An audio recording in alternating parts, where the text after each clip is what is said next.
Doubts हैं पहले उसे हम लोग खत्म कर लेते हैं 7:30 तक, and from 7:30 to 8:30 we will solve the problem जो भी हम लोग टॉपिक पढ़ेंगे। तो 7:30 to 8:30 हमारा प्रॉपर टॉपिक चलेगा, तो टॉपिक से रिलेटेड क्वेश्चन हम लोग डिस्कस करेंगे उसके बाद, है ना। After 8:30 we will discuss the questions, ठीक। So don't worry.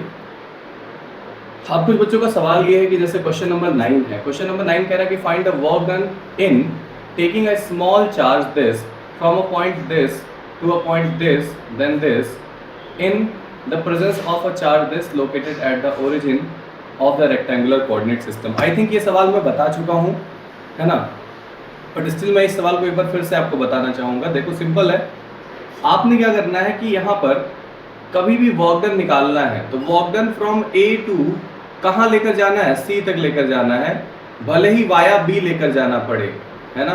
तब भी इसका मतलब क्या होता है, from initial to final position. Why because work done यहाँ पर जो है वो क्या है बेटा, स्टेट वेरिएबल है, ध्यान रखना। मतलब वो केवल और केवल इनिशियल और फाइनल पोजीशन पर डिपेंड करेगा, है ना।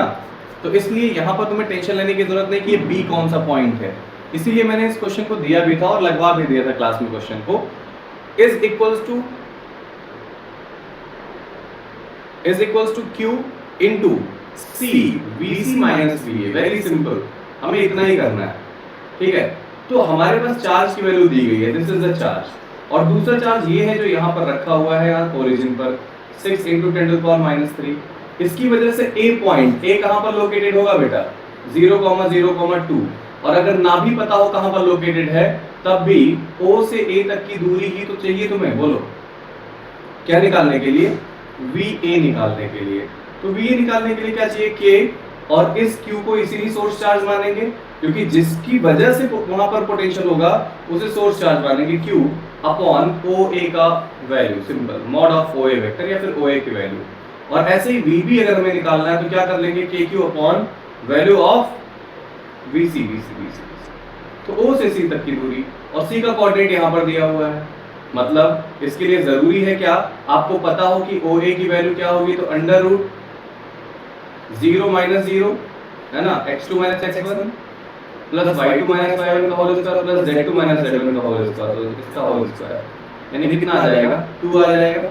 ऐसे ही OC की वैल्यू कितनी हो जाएगी बेटा, C कहां पर है 0, 4, 5, 4 और 5, है ना, और ये क्या है 0, 0, 0 के बीच की दूरी क्या होगी, x2 - x1 0, y2 - y1 यानी कि 4 स्क्वायर और z2 - z1 यानी कि 5 स्क्वायर, तो √30। हाँ √40, ठीक है। So this value is OC। तो आपको OC पता चल चुका, OA पता चल चुका है, ठीक है। आपको Q ऑलरेडी पता है, यहाँ पर उठा के अगर वैल्यू रख दी जाए तो हमारा वर्क डन आ जाएगा। बोलो बात समझ में आ गया सभी लोगों को, हेलो यस सर। सारे बच्चों को ये क्वेश्चन समझ में आ गया। बिकॉज यहाँ पर इस चीज से तुम्हें बिल्कुल टेंशन लेने की आवश्यकता नहीं है कि ये जो है भाई A से कहाँ जा रहा है। अगर B का एग्जैक्ट पोजीशन देखो तो x0 z0 किस एक्सिस पर है, y एक्सिस पर है, 0,3,0, है ना। और फिर वहां से कहाँ जा रहा है, देख C में x0 है, यानी कि कौन सा प्लेन है, इस प्लेन में कहीं किसी पॉइंट पर 0,4, 5। मतलब यहाँ से इस चार्ज को Q0 की वैल्यू कितनी दी गई, 2 × 10⁻12, इसको मुझे लेकर जाना है यहाँ तक। अब मैं कैसे लेकर जाऊँ, ऐसे लेकर जाऊँ या डायरेक्टली लेकर जाऊँ, कोई फर्क पड़ेगा क्या, पाथ डिपेंडेंट है क्या, नो सर। ठीक है। तो ये पाथ डिपेंडेंट नहीं है, मतलब यहाँ से अगर मैं यहाँ पर लेकर आऊँ तो भी पाथ डिपेंडेंट नहीं है। तो मैंने कहा यार मैं इतना घूमूं क्यों, मैं A से B क्यों जाऊँ और B से C क्यों जाऊँ, जब मेरे पाथ पर डिपेंड ही नहीं करता वर्क डन, तो क्यों ना मैं डायरेक्टली कहाँ से A से सीधे C जंप कर जाऊँ तो मेरा वर्क डन निकल आया यार। बोल बात समझ में आ गई, यस। चलो सबको बात समझ में आ गई, इसका मतलब हम लोग अगले क्वेश्चन पे मूव कर सकते हैं, ठीक है।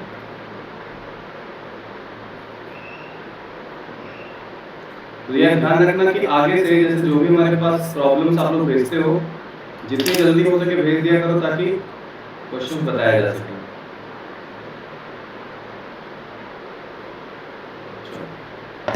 तुम लोग का कैमरा यार ऑन नहीं है, मुझे अब देखो मैं यही चाहता हूँ क्या कि हमें डिसकंटिन्यू करना पड़े, स्ट्रिक्ट होना पड़े। कल अभी मैंने पीटीएम में सारे पेरेंट्स से बताया था, सारे बच्चों से मैंने बताया कि क्यों जरूरी है ये चीज, उसके बाद भी तुम लोगों का वही रवैया है। बेटा अगर ऐसे ही रहना तो ये बाद में कभी कोई मत करना, मैं पेरेंट्स से सीधे भी यही बोलूंगा कि बाद में ये उम्मीद मत करिएगा कि आपका इंप्रूवमेंट हो पाएगा या आप कुछ बहुत अच्छा कर ले जाओगे। अच्छा करोगे तो अपने दम पे, नहीं अच्छा करोगे तो भी अपने दम पे, है ना। Credit goes to you only, I can only teach you. Okay, coming to the next question, next problem. The question is 3 equal charges. Good. 3 equal charges plus 6 nanocoulomb are located at the corners of an equilateral triangle. और तीनों की value कितनी है? Same, और सबके सब क्या है? कॉर्नर्स पर रखे हुए हैं। Triangle whose sides of 12 centimeter long, इसकी साइड दी गई है 12 centimeter long. Find the potential at the center of the base of the triangle. अरे यार देख जरा, कह रहे हैं इस पॉइंट पर पोटेंशियल आपको निकालना है। पोटेंशियल कैसी क्वांटिटी है भाई? जीत मिश्रा, पोटेंशियल कैसी क्वांटिटी है? स्केलर है वेक्टर? कैसे क्वांटिटी है भाई? राम बताओ। वेक्टर वेक्टर क्वांटिटी है। अरे बहुत मार खाओगे वेक्टर क्वांटिटी बोलोगे इसको। कैसे क्वांटिटी है? ध्यान देना, ये स्केलर क्वांटिटी है और इस स्केलर क्वांटिटी मैंने बताया क्या फॉर्मूला है, KQ/R। R कौन सी दूरी है? R इज द डिस्टेंस किसका? उस पॉइंट का जहां पर आपको पोटेंशियल निकालना है। कहां से? जिस चार्ज की वजह से निकालना है। बोल भाई।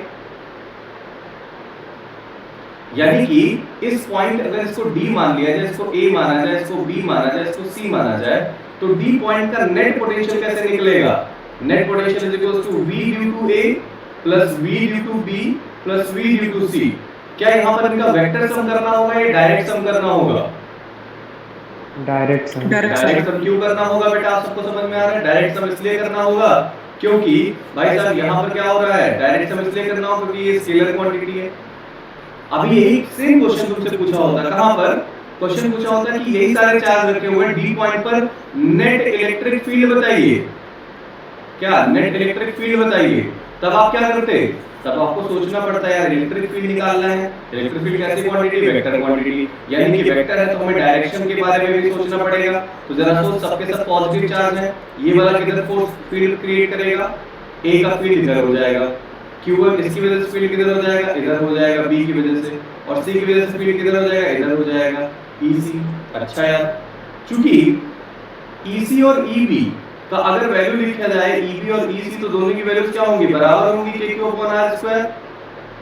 तो ये दोनों एक दूसरे को कैंसिल कर जाएंगी और EA जो है वही नेट वैल्यू आ जाएगा। लेकिन ये आया कैसे?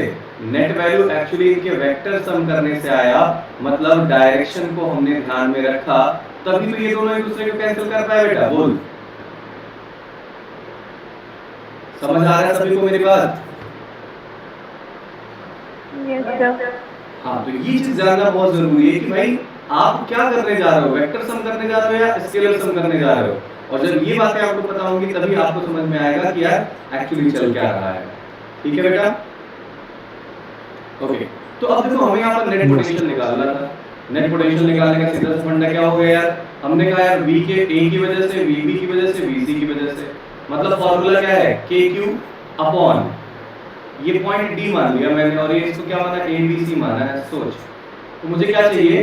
A से D तक की दूरी प्लस KQ/ B से D तक की दूरी और प्लस KQ/ C से D तक की दूरी, और बस डिस्टेंस चाहिए, उसकी पॉजिटिव वैल्यू चाहिए। क्यों? क्योंकि यहाँ पर ये जो है चार्ज वो जैसा होगा वही डिसाइड करता है पोटेंशियल पॉजिटिव होगा या नेगेटिव होगा। तो यार AD कितना होगा बता? अगर इस साइड A है, ये साइड A है, तो ये कितना होगा? A/2। ये पूरा लेंथ कितना होगा? 3/2 है। बोलो, K और Q कॉमन है, ये चीज आपके दिमाग में चलनी चाहिए बेटा। ये सारी चीजें आपके दिमाग में चलनी चाहिए कि भाई यार KQ कॉमन हो जाएगा क्या सब जगह पर? हाँ यार कॉमन होगा, क्योंकि देख यहाँ पर चार्ज की जो वैल्यू है सब जगह पर क्या है भाई? सेम टू सेम है, तो ये तो कॉमन होने वाला है, तो इसको मैंने कॉमन कर लिया। बचा क्या? AD की वैल्यू क्या है? √3A/2 प्लस BD की वैल्यू क्या है? A/2 और प्लस इसकी वैल्यू भी क्या है? A/2 है ना यार? अब k की वैल्यू रख 9 into 10 to the power 9 into q की वैल्यू रखेगा कितना 6 और nano coulomb 10 to the power -9। अब देख यहाँ पर 2 बाई √3 बाई a कितना है 12 सेंटीमीटर प्लस 2 बाई 12 सेंटीमीटर और प्लस 2 बाई 12 सेंटीमीटर। इसको सिंप्लीफाई करने का तरीका और भी इजी था, करने को जाए तो कर सकता है, लेकिन हमने यहीं पर वैल्यूज रख दी। मैं अगर एक्चुअली सॉल्व करूं तो मैं सबसे लास्ट में वैल्यू रखूं, लेकिन फिर भी चल देख ले। 9 और 6 का मल्टीप्लिकेशन क्या हो गया 54 इनटू क्या कॉमन आ सकता है इन दोनों में से बता। 1/6 10 to the power -2 कॉमन आ सकता है, ठीक है। तो यहाँ पर क्या बचा 1/√2 और प्लस 2 1/√3 प्लस 2। तो ये आपका आंसर आ गया 6 9 54, ठीक है।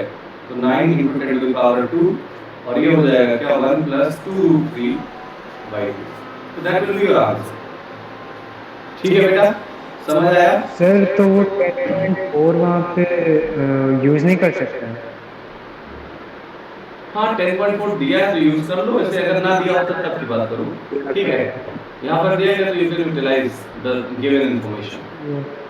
ओके, सभी लोगों को समझ आ गया बेटा? विजन समझ में आ रहा है? Yes sir. हाँ, अभी तो बहुत सारे बच्चों को मैं बाइक रेस पहचान ही नहीं पाऊंगा। चलो यार, ये देखो ये सवाल भी अगर तुमने लगाया होगा तो तुमसे टकराया होगा ये सवाल, है ना। 4 मिनट में सवाल का सॉल्यूशन मैं बता सकता हूँ। Calculate the electric potential at the surface of gold nucleus. कह रहा है क्या? Calculate the electric potential at the surface of gold nucleus given that the radius of this is इतना metre and atomic number is this. अब ये जो सवाल है मैंने तुम लोगों को बताया था क्या कि चार्ज हाँ 79 एंड 2 ये डिस्चार्ज डिस्ट्रीब्यूशन या कंटीन्यूअस चार्ज का केस है, ठीक है। और मैंने बता रखा है, फिर भी एक बार कंसेप्ट बता देता हूँ कि अगर कोई भी बॉडी है ना, और उस बॉडी को हम बाहर से अगर कहीं पर देखें, है ना, तो वो कैसा माना जा सकता है कि पूरा चार्ज उसके सेंटर पर एग्जिस्ट करता है। अगर अभी समझना है तो, वरना इस कॉन्सेप्ट में बताऊंगा क्यों ऐसा आता है, फॉर्मूला भी आपको पता चलेगा, लेकिन फिर भी अभी माने तो अगर इसे सरफेस पर निकालना है तो ये मान के चलेंगे क्या कि इसके न्यूक्लियस में जो टोटल चार्ज है वो कहां पर लाई करता है बेटा? इसके सेंटर पर।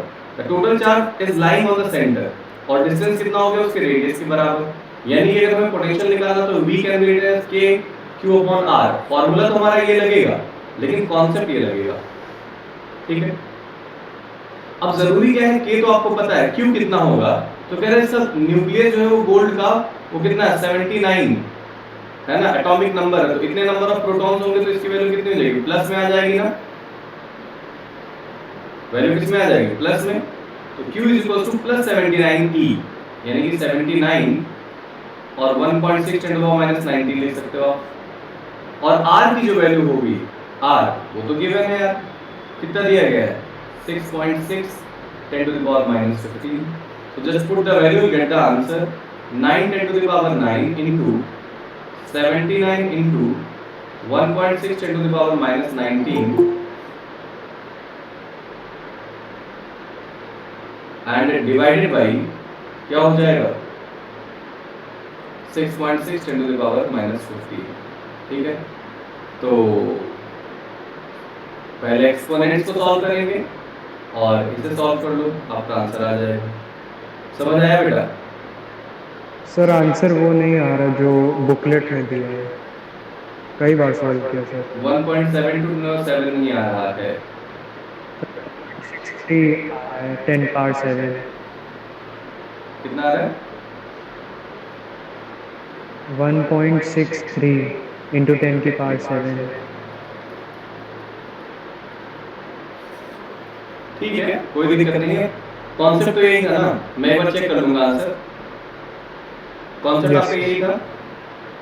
Yes sir. ओके चलो फाइन। तो ये बातें हम लोगों ने कर ली क्वेश्चंस की। अभी लास्ट में जाते वक्त भी मैं क्वेश्चन बताऊंगा, कुछ बच्चों ने पूछा है ना। बाकी मैं अभिषेक यादव, ओके अभिषेक रोहित ईशा शर्मा, मैं तुम्हें नहीं पहचानता हूँ बेटा अभी। गीला शुक्ला तुम्हें क्या दिक्कत हो रही है, जल्दी से वीडियो ऑन करो। चलो यार, अब हम लोग लास्ट क्लास को थोड़ा सा रिवाइज कर लेते हैं। लास्ट क्लास में हम लोगों ने किसके बारे में बात कर रहे थे बेटा? इलेक्ट्रिक डाइपोल के बारे में। और इस इलेक्ट्रिक डाइपोल को आज हम लोग इसका सेकंड पार्ट डिस्कस करने वाले हैं। इलेक्ट्रिक डाइपोल में हम लोगों ने क्या क्या बातें कर ली थी, बड़े शॉर्ट में बात करूंगा। सबसे पहली बात, इलेक्ट्रिक डाइपोल है क्या? तो इलेक्ट्रिक डाइपोल एक पॉजिटिव और नेगेटिव स्मॉल चार्जेस का एक सिस्टम है जो कि स्मॉल डिस्टेंस 2l पर रखा जाता है। ठीक है, इस 2l डिस्टेंस पर रखा हुआ एक सिस्टम है। इसका जो डाइपोल मोमेंट है उसकी वैल्यू क्या होती है? q इनटू उनके बीच की दूरी का मल्टीप्लिकेशन होता है, जो कि एक वेक्टर क्वांटिटी है। तो अगर इसके वेक्टर फॉर्म को हम देखते हैं तो वेक्टर फॉर्म को देखते हैं q into r positive minus r negative vector हम लोग लिख देते हैं, तो इसे वेक्टर फॉर्म में लिखा जा सकता है। इसके अगर एग्जांपल की बात करें तो एग्जांपल हम लोग जानते हैं क्या? HCl या कोई भी पोलर कंपाउंड हो, है ना, पोलर कंपाउंड का कोई भी मॉलिक्यूल COMPOUL है ना, इसका कोई भी मॉलिक्यूल हो या फिर कोई भी नॉन पोलर कंपाउंड भी है, लेकिन वो कहाँ रखा हुआ है? किसी एक्सटर्नल इलेक्ट्रिक फील्ड में रखा हुआ है, तो भी उसको क्या बोलेंगे भाई? वो इलेक्ट्रिक डाइपोल की तरह बिहेव करेगा।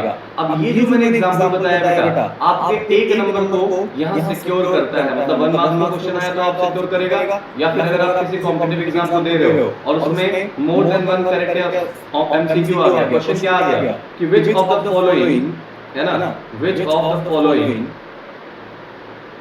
इज अ डाइपोल ABCD, तो आपको उसमें से एक आंसर ये भी दे दिया, इसमें आंसर ये भी दे दिया, है ना। तो आपको क्या करना होगा? ये पता करना होगा, ये आपको ये लाइन बस याद रखनी है। तो याद रहेगा सबको ये लाइन, और अपने नोट्स प्रॉपर साथ में बनाते हुए चलोगे। बस केवल बैठ के शो नहीं देखना बेटा, यहाँ पे ध्यान देना। बस मैं रिवाइज करा रहा हूँ, तो अगर नोट्स होंगे तो लास्ट वाले क्लास भी रिवाइज हो जाएगी बड़े आराम से। तो मैंने तो एक बात बताया कि यार इलेक्ट्रिक डाइपोल क्या होता है? एक अरेंजमेंट होता है इसका, मैग्नीट्यूड ये है और इसका वेक्टर फॉर्म ये है। और वेक्टर फॉर्म के अलावा इसका एग्जांपल हमने पढ़ लिया, इसकी यूनिट हमने पढ़ी DE/E इसकी यूनिट, या फिर इसको 1 कूलम इनटू मीटर भी कहते हैं। तो ये बात आप लोगों को क्लियर हो गई लास्ट क्लास, है ना। इसके अलावा हम लोगों ने एक छोटा सा क्वेश्चन भी कर लिया था क्या, कि अगर हमारे पास कहीं पर +2 कूलम का चार्ज है, कहीं पर -1 कूलम का चार्ज है, कहीं पर -1 कूलम का चार्ज है, तो ये एक्चुअली दो सिस्टम ऑफ डाइपोल्स बनाते हैं। और इन सिस्टम ऑफ डाइपोल्स का जो डाइपोल मोमेंट है कैसे निकाला जाता है? दोनों का वेक्टर फॉर्म निकाल के इनका रिजल्टेंट आप निकाल लेते हो। बोलो बात समझ में आ रहा है क्या? तो हम लोगों ने याद करा था ना सबको, आई थिंक ये चीजें याद आ गई। और इलेक्ट्रिक डाइपोल इतना आपको समझ में आ चुका था लास्ट क्लास में। हां बोलो सर, एक बार फिर से बता दीजिए कि नेट चार्ज कैसे निकालता हूँ? जैसे 2 कूलम हो गया, -1 कूलम, तो इसमें नेट चार्ज कैसे निकलता है? बेटा नेट चार्ज ध्यान देना, मैंने कहा क्या? Net dipole moment, net dipole moment. आपने क्या निकाला? पहला डाइपोल मोमेंट निकालना है। पहला डाइपोल मोमेंट निकालने का मतलब क्या भाई? यहाँ पर देखो एक डाइपोल कौन सा बनेगा? एक अरेंजमेंट बनेगा -1 कूलम वर्सेस +1 कूलम, बोल। और इसका डायरेक्शन किधर से किधर होता है? नेगेटिव टू पॉजिटिव, तो यानी कि इसका डायरेक्शन एक्चुअली इधर, ठीक है। और दूसरा जो बनेगा वो क्या बनेगा? वो एक अगला +1 कूलम और किसके साथ? वर्सेस -1 कूलम, ठीक है। तो इसका भी डायरेक्शन ये होगा। इसका डाइपोल मोमेंट कितना होगा वो तुम्हें क्वेश्चन के अकॉर्डिंग निकालना होगा। हो सकता है डायरेक्टली से निकला है, डायरेक्टली से निकलने का मतलब क्या? कोई ज्योमेट्री दी गई हो, जैसे हमने कहा क्या कि एक ट्रायंगल है और उस ट्रायंगल के जो वर्टेक्स है वहां पर 1 कूलम और +2 कूलम लिखा हुआ है। तो अब तुम्हें सीधे क्या पता है? इसका डायरेक्शन पता है, इक्विलेटरल ट्रायंगल उनके बीच का एंगल 60 डिग्री है। समझ? अगर ऐसा कुछ कहानी दिया गया है ना बेटा, तो यार देख P1 और P2 निकालना तेरे लिए आसान है ना। P1 और P2 निकालना देख आसान है। जैसे मैं एक एग्जांपल ही ले लेता हूं, समझा दे रहा हूं तुम्हें, दिख रहा है ना? Yes sir. हाँ, मैंने कहा ये क्या है? इक्विलेटरल ट्रायंगल है और इस इक्विलेटरल ट्रायंगल पर यहाँ +2 कूलम के बराबर चार्ज रखा है, यहाँ -1 कूलम के बराबर चार्ज है, यहाँ -1 कूलम के बराबर चार्ज है। और यहाँ पर जो इसका जो साइड है वो क्या है? 2 मीटर का है, मान ले एग्जांपल के तौर पे 2 मीटर, ठीक है। तो ऐसी स्थिति में क्या है कि ये जो पहला डाइपोल मोमेंट है, जो पहला डाइपोल मोमेंट है बेटा P1, उसका डायरेक्शन ये है। और दूसरा डाइपोल मोमेंट है क्या? P2, उसका डायरेक्शन ये है। क्यों? ऐसा क्यों है? क्योंकि नेगेटिव से पॉजिटिव की तरफ होता है। तो मतलब मैं किसी एक पॉइंट पर दो डाइपोल मोमेंट को रिप्रेजेंट कर रहा हूँ, एक इधर और एक इधर, ठीक है। क्योंकि एक्चुअल में ये पूरा this line is representing the direction of dipole P1। तो P1 कहाँ चला गया यहाँ, और P2 कहाँ चला गया यहाँ, और P1 P2 के बीच का एंगल थीटा कितना है, 60 डिग्री, है ना। P1 और P2 दोनों की वैल्यूज क्या होंगी, Q इंटू 2L। Q मैंने कितना बताया, 1, और 2L उनके बीच की दूरी कितनी है, 2 मीटर। बोलना यार, देख ये मीटर कितना दूरी, 2 यस मीटर। सर। तो इसकी वैल्यू क्या आ गई, 2 कूलम मीटर, है ना। यस यानी कि सर। हमारे पास P1 और P2 पता है, इनका नेट वैल्यू निकालना है मुझे। तो नेट वैल्यू कैसे निकल के आ जाएगा यार, under root P1 square plus P1 square plus P2 square plus 2P1 P2 cos 60 degree, है ना। That will give you the value under root 3P, यानी कि under root 3 into 2 that is 2 root। तो इस तरीके से आपको वैल्यू निकालनी होती है, समझ गए। Yes sir. सर इसमें ये डिस्टेंस 2L फॉर्मूला लेना जरूरी है या फिर जितना डिस्टेंस रहेगा उतना ही लेंगे? आप बेटा डिस्टेंस कुछ भी ले सकते हो। आपको जानते हो ये 2L क्यों लगता गया है, 2L बस अपने कन्वीनियंस के लिए है। 2L की वैल्यू किसके बराबर है, 2 मीटर के बराबर, बस यही तो है। तो जब फार्मूला P का लिखोगे तो Q into 2L, या तो ये लिखो या तो Q into 2 लिख लो, बोलो ये हो सकता है।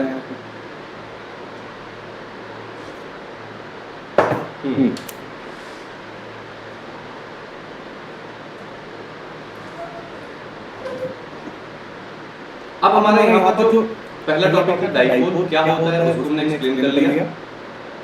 Second topic electric field and potential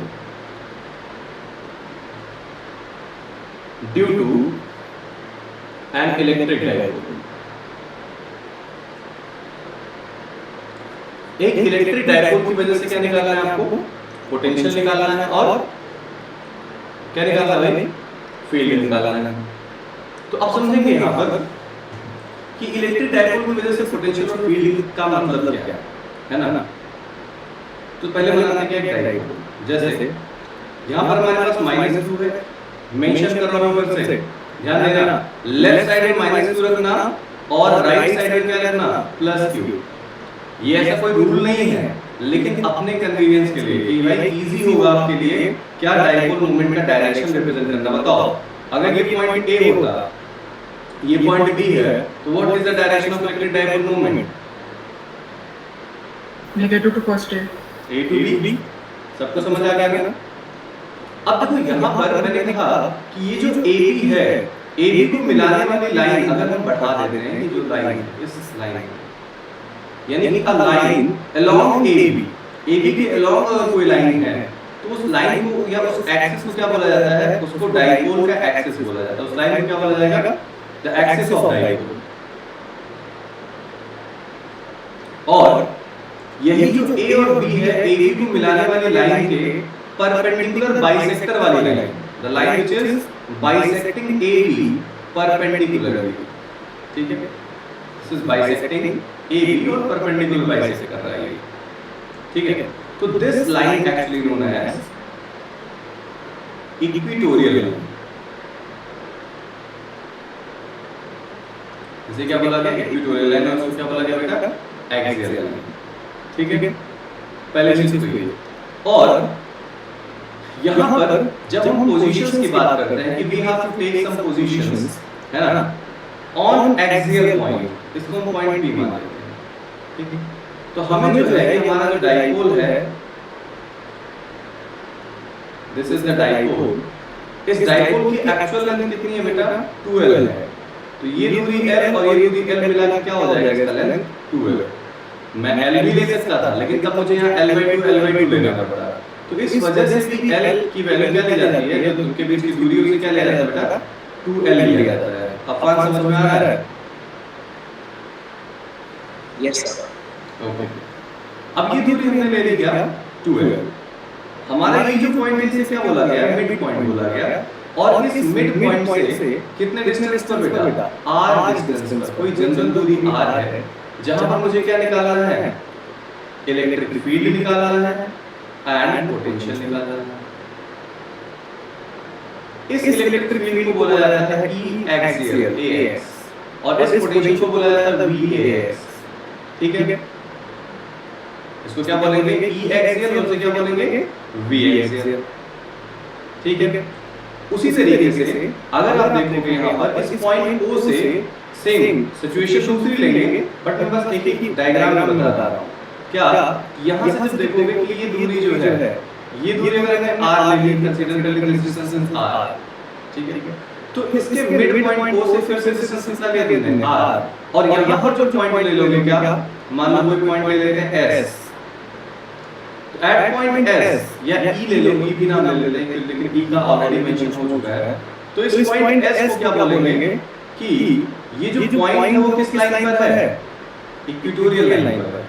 ठीक है, और यहाँ पर जो आप इलेक्ट्रिक फील्ड निकालोगे EQ या VEQ बोला जाता है, electric field in equatorial position और electric potential in equatorial position.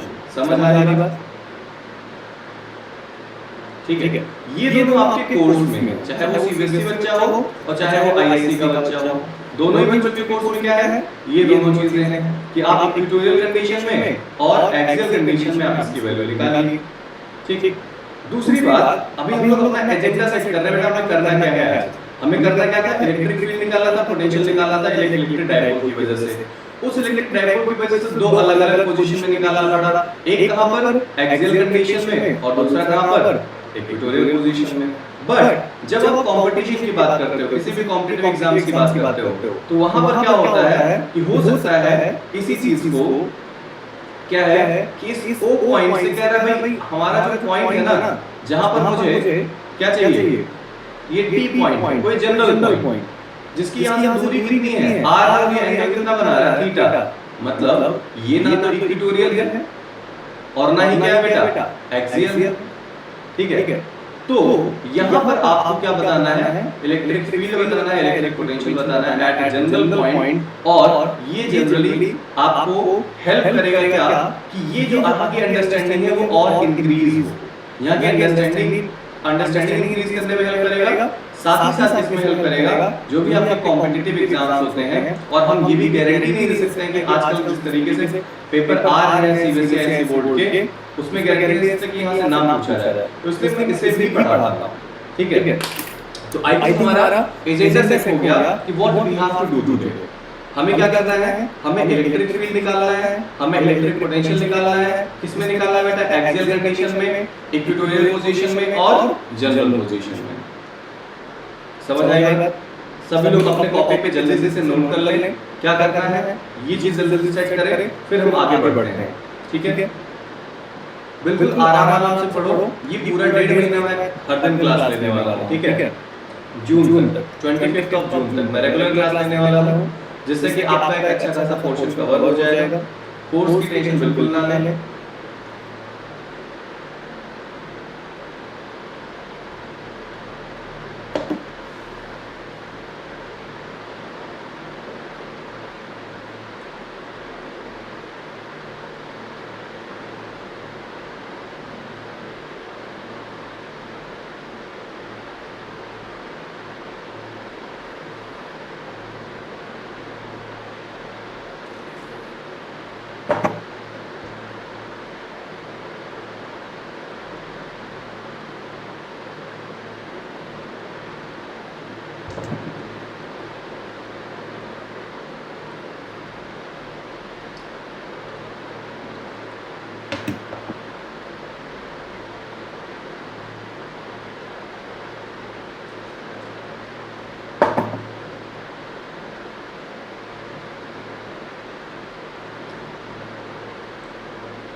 हो गया बेटा, नोट कर लिया?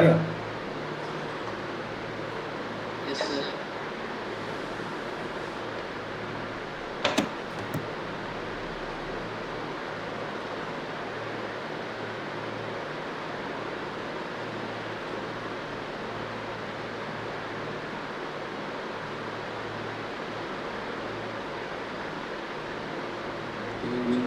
हाँ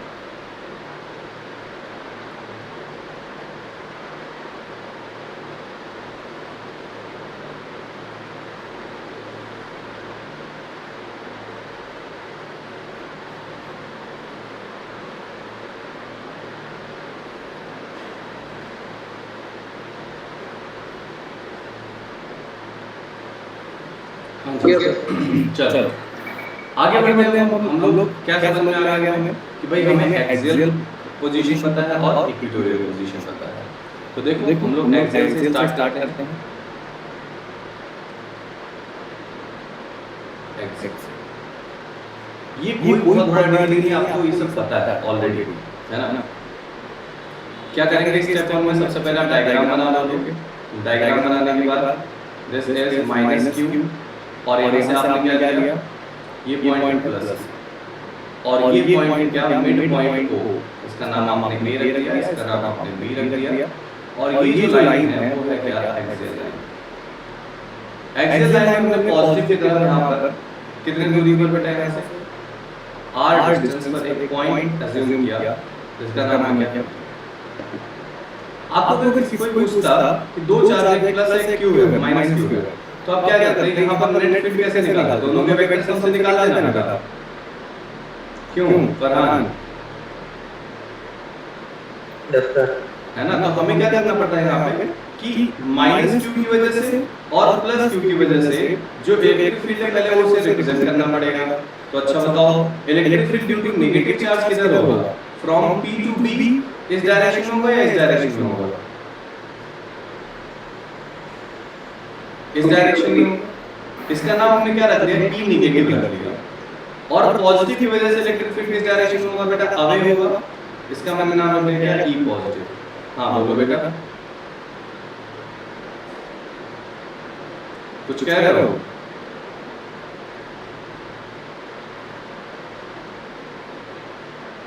ओके अब देखो यहाँ पर तुम ध्यान से देखो कि मैंने अभी बिना कुछ किए एक इसका जो e नेगेटिव लिखा है उसका एरो छोटा बनाया है और इसका जो एरो है वो बड़ा बनाया है बिना कुछ समझे। ऐसा क्यों, कौन बताएगा इसका रीजन मुझे।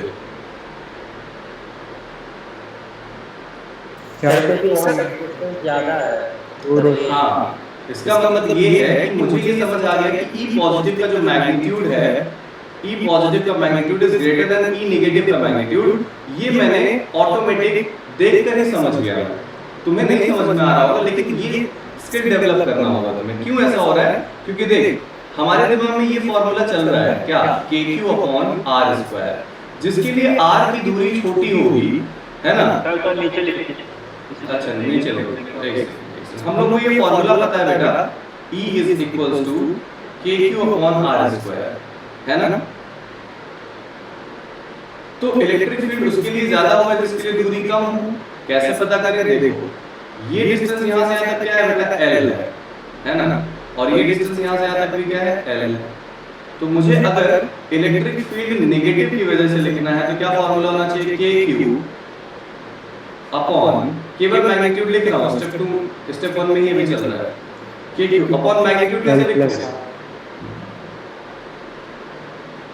ab का होल स्क्वायर या फिर इसको क्या लिख सकता हूं kq अपॉन मैग्नीट्यूड में नेगेटिव पॉजिटिव लेना नहीं है a से p तक की दूरी। ये डिस्टेंस कितनी होगी बेटा ये पूरी r plus l। So this distance is actually r plus l का whole square. This is the equation number 1. Similarly if we write e positive का magnitude that is kq upon bp का whole square that must be written as kq like और यहाँ से यहाँ तक की दूरी क्या हो जाएगा b से p तक की दूरी बेटा ये r माइनस यहाँ से यहाँ तक की दूरी r और यहाँ तक की दूरी क्या l। तो रिमेनिंग डिस्टेंस क्या बचेगा बेटा r माइनस l तो बचेगा बोल। Yes sir. तो ये हो गया क्या r माइनस l का whole square. This is equation number 2।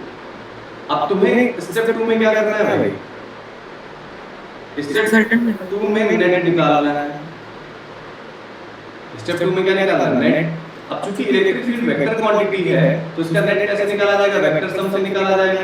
तो आप ये बोल सकते हो E vector is equal to E positive vector और E नेगेटिव वेक्टर का वेक्टर सम। एक बार लिख दो है ना। अब यहाँ पर चूंकि दोनों के बीच का एंगल 180 डिग्री लग रहा है, इसलिए हम कह सकते हैं hence the magnitude of E net is equals to क्या, E positive minus E negative. बोलो ये बात कितने लोगों को नहीं समझ में आया? कोई ऐसा है जिसको समझ में ना आया हो? ये आयुषी समझ में आ रहा है ये? ओके, तो ये हो गया। अब यानी कि बड़े वाले वेक्टर में से छोटे वाले वेक्टर को माइनस करोगे तो रिजल्टेंट का डायरेक्शन किधर होगा? कौन बताएगा मुझे? बड़े वाले की तरफ। बड़े वाले सही पॉजिटिव होता है। हाँ, मतलब this will be the direction of net electric field. तो हमने इसका वेक्टर सम किया और वेक्टर सम करने के बाद मुझे क्या मिल गया? मैग्नीट्यूड भी मिल गया और बगल में मैंने डायरेक्शन भी लिख दिया। कहां से कहां तक? फ्रॉम ए टू पी की तरफ या ए से बी की तरफ। चलेगा? बोलो भाई। यस ये हमने लिख दिया। अब ई नेट की वैल्यू जरा कैलकुलेट कर लेते हैं। यही हमारा दूसरा प्रोसेस है। ये दूसरा प्रोसेस हो गया। तीसरे प्रोसेस में हम आ जाएंगे क्या? तीसरे प्रोसेस में हम लोग इसको सिंपलीफाई कर लेते हैं और हमारा फाइनल आंसर आ जाता है। तो स्टेप 3 देख लेते हैं क्या हो गया। स्टेप 3 सिंपलीफाई करना है। तो हमारा ई नेट की जो वैल्यू है, वैल्यूज रख लो कितना कितना है? के क्यू अपॉन पॉजिटिव। पॉजिटिव की वैल्यू कितनी है? r माइनस l का होल स्क्वायर माइनस के Q upon r plus l का होल स्क्वायर। ई नेट में क्या कॉमन हो सकता है बताओ? के और क्यू कॉमन हो सकता है। और यहाँ पर एलसीएम क्या लिया जा सकता है? डायरेक्टली मैं ले रहा हूँ r माइनस l का whole square r plus l का होल स्क्वायर। तो जब एलसीएम लोगे तो ये वाली वैल्यू क्या हो जाएगी यहाँ पर? तो बचेगा क्या? r प्लस l का whole square minus r minus l का whole square. Now you have to just simplify. Third step में कुछ बहुत मेहनत नहीं करना होता है। तो थर्ड स्टेप में अगर इसको मैं सिंपलीफाई करूंगा तो value of net electric field what will be get? We will get the net electric field is kq और क्या आ गया? r square. अच्छा, बहुत सारा बच्चा k में कंफ्यूज था। इस k का मतलब होता है 1/4 पाई एप्सिलॉन नॉट बेटा। कृपया कंफ्यूज ना हो। और कैपिटल K कहां आता है? कैपिटल K आता है इसी k की वैल्यू में। कितना? जब लिखते हैं 1/4 पाई एप्सिलॉन नॉट तब K आता है ना? मैंने कॉपी चेक करी थी तो उसमें देखा था बहुत सारे बच्चा कंफ्यूज था। ये कंफ्यूजन नहीं है मुझे बिल्कुल।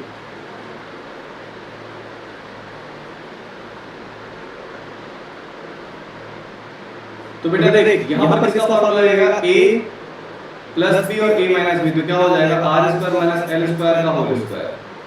और ऊपर भी एक फार्मूला लगेगा a square minus b square का फार्मूला। तो क्या हो जाएगा? r plus s l plus r minus l into दूसरा क्या हो जाएगा?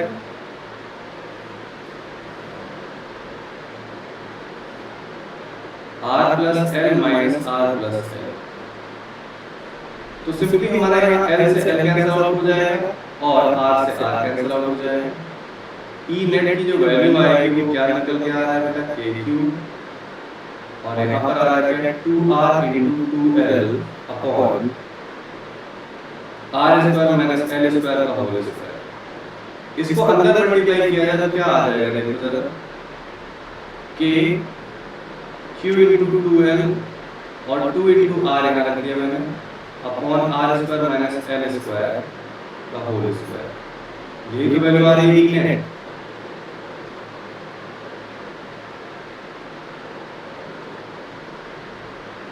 है ना? और ई नेट की इसको और सिंपलीफाइड वर्जन में लिखा जाए तो क्या लिख सकते हो? 2 है ना? q into 2l इसको क्या लिखेंगे? p। हाँ, तो इसको क्या लिखेंगे? 2kp r upon r square minus l square। So this is the net formula, exact actual formula, ठीक है? Actual formula for axial electric field, ठीक है? So it is a very important derivation और इसके लेकिन रिजल्ट्स बड़े काम के हैं। अभी फिलहाल इस डेरिवेशन को करना सीखना है, उनका मेन मोटिव, तो उसको आप पूरा करो, जल्दी से नोट करो इसे, फिर आगे बढ़ते हैं हम लोग।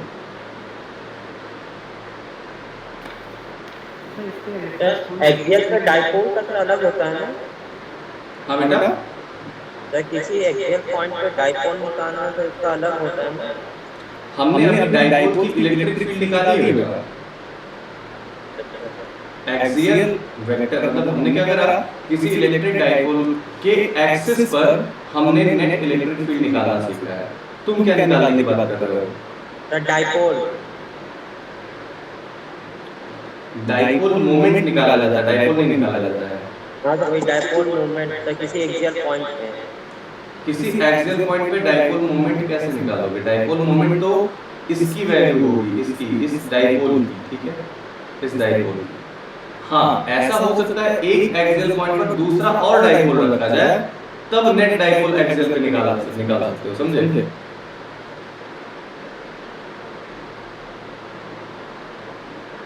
क्यों? Yes sir. हाँ, अभी उस पर भी आ जाते हैं, और नहीं होगा तो मुझे भेजना तुम क्या एग्जैक्ट पूछना चाहते हो, तो मैं उसको बताऊंगा, ठीक है?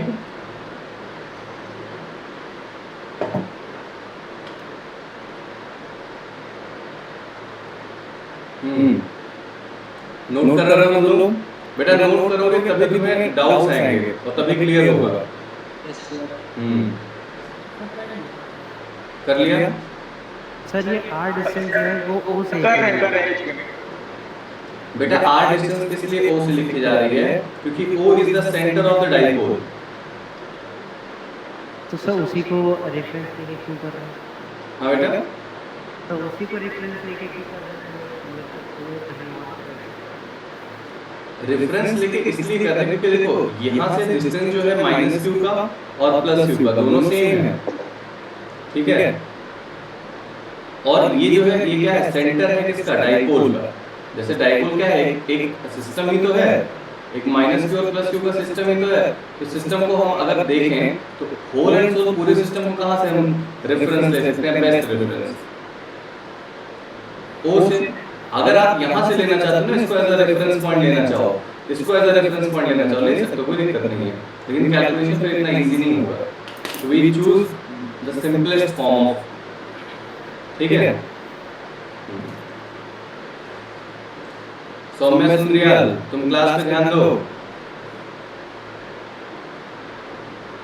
चलो, तो ये हो गया क्या हमारे इलेक्ट्रिक फील्ड की कहानी।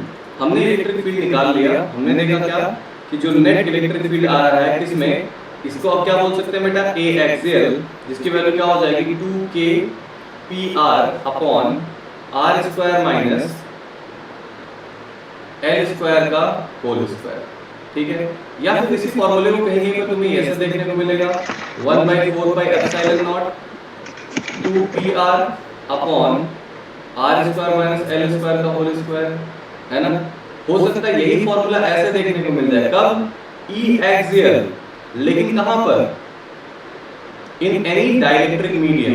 तो ये फॉर्मूला तुम्हें क्या लिख सकता है, के पी आर अपॉन नीचे आ जाएगा capital K R square minus L square का होल स्क्वायर, या फिर इस फॉर्मूले को हम ये भी लिख सकते हैं 1/4 पाई एप्सिलॉन नॉट इनटू के, that is 2pr upon r square minus l square. तो आप यहाँ पर नोट लिखेंगे, है ना, नोट। ये फॉर्मूला है किसके लिए, for electric field due to an electric dipole in air और वैक्यूम। और ये किसके लिए बेटा, for the electric field due to a dipole in axial condition in any medium, और जहां का डाइलेक्ट्रिक कांस्टेंट क्या है बेटा, k है।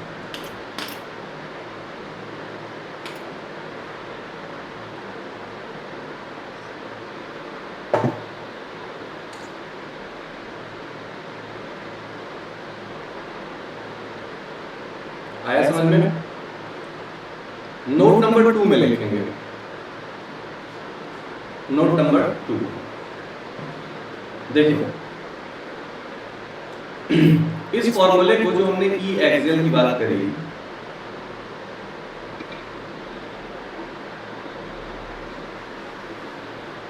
इसी फॉर्मूले को हम मॉडिफाइड फॉर्मूला कैसे लिख सकते हैं, इफ क्या हो, जो हमारा L है वो बहुत छोटा है किसके रिस्पेक्ट में, R के रिस्पेक्ट में। मतलब क्या होगा कि यहाँ पर जो दोनों चार्जेस हैं -q और +q, और ये पॉइंट O, ये जो दूरी है L, ये बहुत छोटी है, किसके करस्पॉन्डिंग जो यहाँ से दूरी आप r ले रहे हो जहां पर आपको डाइपोल मोमेंट निकालना है, ठीक है, समझ आए बात?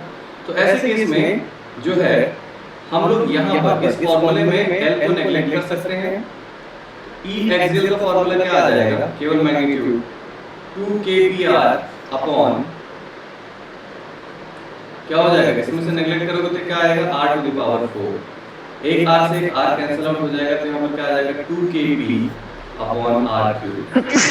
दिस इज द फॉर्मूला, है ना, और जनरली यही फॉर्मूला इस्तेमाल किया जाता है, बट आप हमेशा कोई जरूरी नहीं यही फॉर्मूला इस्तेमाल करें, इसका असली फॉर्मूला ये है बेटा, याद रखेंगे, ठीक है। लेकिन ये फॉर्मूला कब इस्तेमाल किया जाएगा कि डाइपोल की जो डिस्टेंस है, L की जो दूरी है r के करस्पॉन्डिंग काफी छोटी हो, मतलब जैसे ये केस में दिया गया है मिलीमीटर में दिया गया है और एक में दिया गया है मीटर में दिया गया है, तो यहाँ पर लगभग मिली सेंटीडेसीमीटर 10⁻³ का डिफरेंस है, तो लगभग इसमें आ जाता है, क्योंकि यहाँ पर स्क्वायर होगा तो स्क्वायर होगा तो और छोटा हो जाएगा, तो लगभग जो 10 टू द पावर का डिफरेंस है लगभग 10 टू द -3 का डिफरेंस हो, है ना, तो आराम से इसको हम इस्तेमाल कर सकते हैं।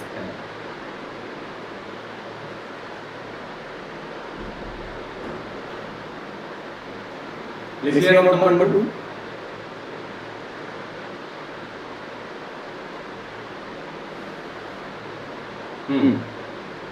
थर्ड नोट की बात करें। हाँ, तो क्वेश्चन में दिया जाएगा क्या ऐसा कि एल आर बहुत बड़ा है, ये तुम्हें कैलकुलेशन के दौरान ध्यान देना होगा, वही तो मैंने बोला, जैसे मान लो एक इलेक्ट्रिक डाइपोल दिया गया है जिसकी 2L की दूरी दी गई है मान लो 4 मिलीमीटर, ठीक है, और R दिया गया है क्या 4 मीटर, ठीक, तो जरा सोच के देखो r square minus l square की वैल्यू क्या होगी, r स्क्वायर, r की वैल्यू मतलब 4 स्क्वायर माइनस l की वैल्यू कितनी हो जाएगी 2 × 10 टू द पावर -3 का whole square, that can be written as 4 यानी कि 16 minus 4 × 10 to the power -6। क्या ये कोई सेंस बनाएगा यहाँ पर 16 minus 0.000004 सी, समझ आ रहा है ना? यस हाँ, तो ये चीज ध्यान देना है, ओके। नोट नंबर 3 पर आ जाते हैं, थर्ड नोट पर हम ध्यान देंगे, ले लो नोट कर लो। सर ये वेक्टर हमेशा p वेक्टर की डायरेक्शन में होगा, उसी पॉइंट पे आ रहा है, थर्ड नोट वही है हमारा।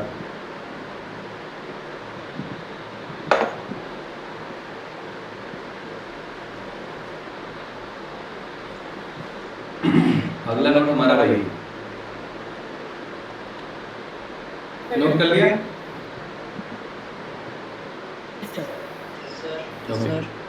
नोट नंबर हमारा 3 जो है उसको ध्यान से देखने लायक है कि यहाँ पर हमारे पास -q है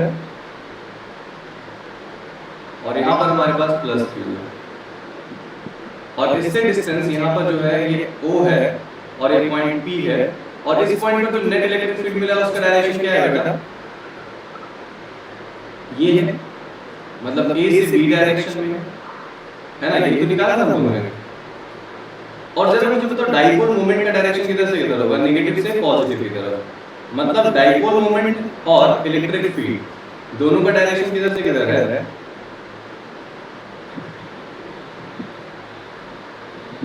और नेगेटिव टू पॉजिटिव चार्ज, ये याद आएगा। तो हम कह सकते हैं क्या, in axial condition the dipole moment and क्या electric field vector have the same direction, both are in the same direction, और कहां से कहां तक, फ्रॉम नेगेटिव टू पॉजिटिव, ये याद रखने की जरूरत है।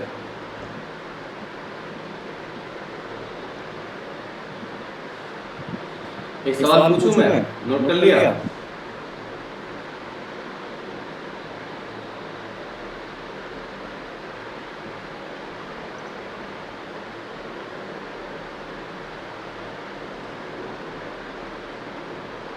सभी लोग बताएंगे इस पॉइंट P पर जो डाइपोल इलेक्ट्रिक ई एक्सियल होगा उसका डायरेक्शन क्या होगा? From A to B, B to A, क्या होगा? B to A. कहाँ से कहाँ तक? नेगेटिव से पॉजिटिव, ध्यान रखना है। मतलब यहाँ पर इसका डायरेक्शन क्या होगा बेटा? ये होगा, समझ गया? Yes So sir. it is actually related with what? It is related with the arrangement of charges. कि हम चार्ज का अरेंजमेंट कैसे किए हैं उससे ये रिलेट कर रहा है, उसके हिसाब से इसकी वैल्यू हम बता पाएंगे। समझ में आया? सर तो इसमें मतलब इलेक्ट्रिक फील्ड का भी डायरेक्शन B2A हो जाएगा। ये इलेक्ट्रिक फील्ड का डायरेक्शन तो बता रहा हूँ मैं। वो तो डाइपोल का हो तो डाइपोल का भी B2A होगा और इसका भी होगा, क्योंकि हमने बता दिया क्या, फ्रॉम नेगेटिव टू पॉजिटिव। इसका और इसका दोनों का डायरेक्शन क्या होगा? एक्सियल स्टेट में सेम होता है। तो नोट में लिख सकते हो क्या? In axial position the direction of electric field and dipole moment is from negative to positive.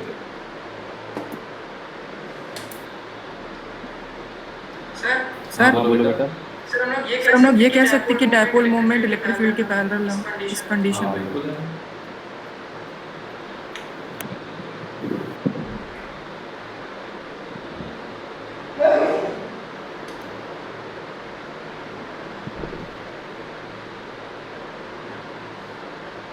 यार मतलब ये 0 डिग्री एंगल बना रहा है। हाँ बिल्कुल बिल्कुल। देखो ऐसे सोचो, the electric field is actually in this direction while the dipole moment is this direction.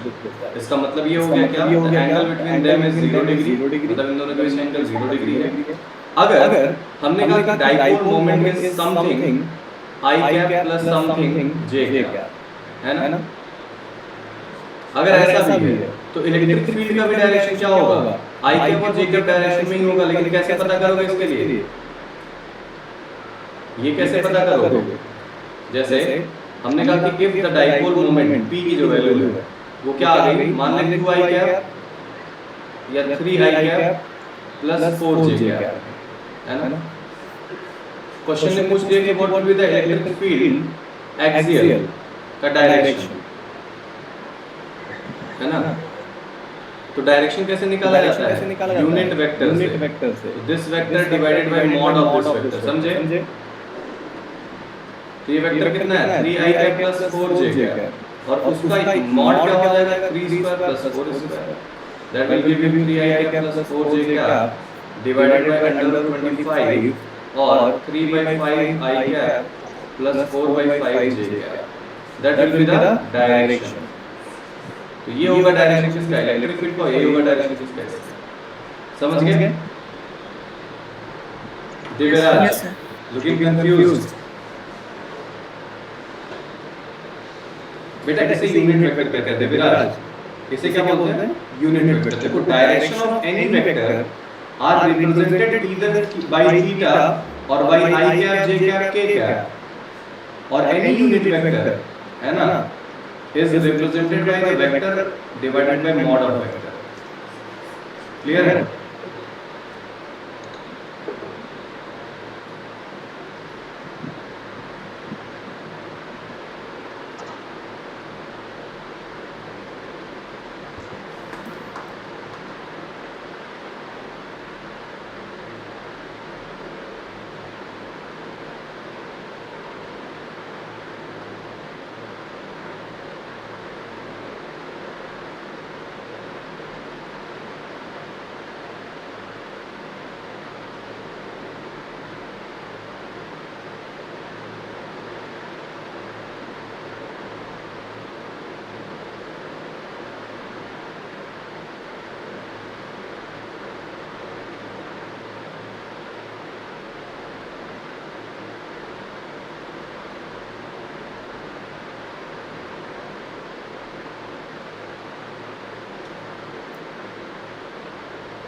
चलो आगे नेक्स्ट बढ़ते हैं हम लोग। तो तीन चीजें हम लोगों ने समझ लिया था। इन्हीं तीन चीजों के लिए आपको जरूरत पड़ती है। अब हम लोगों ने एक्सियल कंडीशन ही अभी पढ़ा था एक्सेल में अगर हमें पोटेंशियल निकालना हो तो क्या करना पड़ेगा बेटा, ये देखो बहुत आसान सा काम। पोटेंशियल कैसी क्वांटिटी यार, स्केलर। मतलब क्या हुआ, मुझे यहाँ पर जो है ये नेगेटिव क्यू है माइनस क्यू, और यहाँ पर प्लस क्यू है, और ये इसका पॉइंट O है, और O से दूरी कितने पर बेटा, r डिस्टेंस पर मुझे क्या निकालना है, नेट पोटेंशियल निकालना है। तो यहाँ पर नेट पोटेंशियल कैसे मिलेगा, जितने चार्जेस हैं उनकी वजह से पोटेंशियल का सम होगा, यानी कि potential due to negative charge plus potential due to positive charge, यही तो होगा ना यार। और ये डिस्टेंस आपको ऑलरेडी पता है कि this distance is actually r plus l and this distance is actually r minus l। और ऐसी स्थिति में v नेट, जिसे हम v एक्सियल बोलेंगे, वो क्या हो जाएगा, v पॉजिटिव और v नेगेटिव का सम। तो what is the value of v positive, you will write that is kq upon positive की वजह से लिखोगे क्या r माइनस l, और v नेगेटिव की वजह से लिखोगे kq upon r plus l। बोल भाई, ये तो लिखेंगे, लेकिन अगर ध्यान से देख, नेगेटिव वाले में क्या आ जाएगा, सिंबल कैसा आएगा, नेगेटिव आएगा ना यार, क्योंकि चार्ज कैसा तूने लिया, नेगेटिव। चार्ज कैसा लिया आपने, नेगेटिव। अथर स्वरूप, कंफ्यूजन, हाँ सिंपल बेटा। देख मैंने बताया कितनी क्वांटिटीज में पढ़नी है, पूरा टोटल 4 क्वांटिटीज पढ़नी होती है, फोर्स, फील्ड, और यहाँ पर पोटेंशियल और पोटेंशियल एनर्जी। ये दोनों वेक्टर क्वांटिटीज हैं। तो जब भी इनके वेक्टर फॉर्मूले में हमें चार्ज की वैल्यू रखनी होगी तो विद साइन रखना होगा। कभी भी इनका मैग्नीट्यूड लिखेंगे तो साइन इस्तेमाल नहीं करेंगे, यही तो रूल है। और यहाँ पर क्या है, क्योंकि ये स्केलर क्वांटिटी है तो ये स्केलर फॉर्मूला ही बनता है, उस स्केलर फॉर्मूले में साइन लेना पड़ेगा, या तो प्लस या तो माइनस, ठीक है। यही पूरा तुम्हारे इलेक्ट्रोस्टैटिक का यही जिस्ट है, यहीं पर कंफ्यूजन क्रिएट नहीं होने देगा ये, अगर याद रहेगा। तो मैंने बोला कि इन दोनों को जोड़ लिया तो v एक्सियल क्या आ गया, kq बाहर आ गया, 1 upon r minus l minus 1 upon r plus l, या फिर kq कॉमन ले लिया तो r plus l minus r minus l upon r minus l r plus l। Simplify कर इसका आंसर मिल जाएगा, v एक्सियल क्या मिल गया रे, देख l से l कट गया, r से r कट गया तो क्या मिला, 2kql upon r square minus l square, या फिर इसको क्या लिख सकते हो, ये 2kq को क्या लिख सकते हो, k into p upon r square minus l, ठीक है। So this is the formula for axial potential for axial potential, ठीक है। Potential in axial position.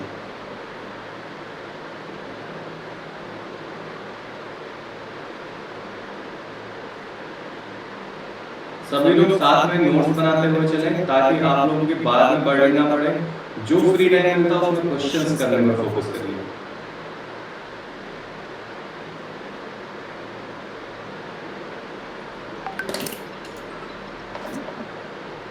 Hello hello, हाँ बताइए, हाँ बताइए।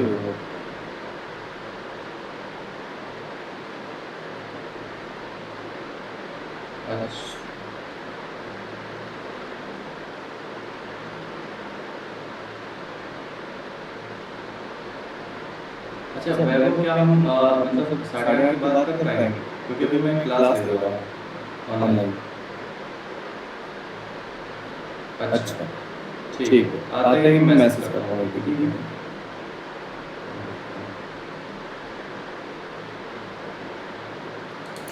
हाँ बेटा, हो गया ना? Yes sir.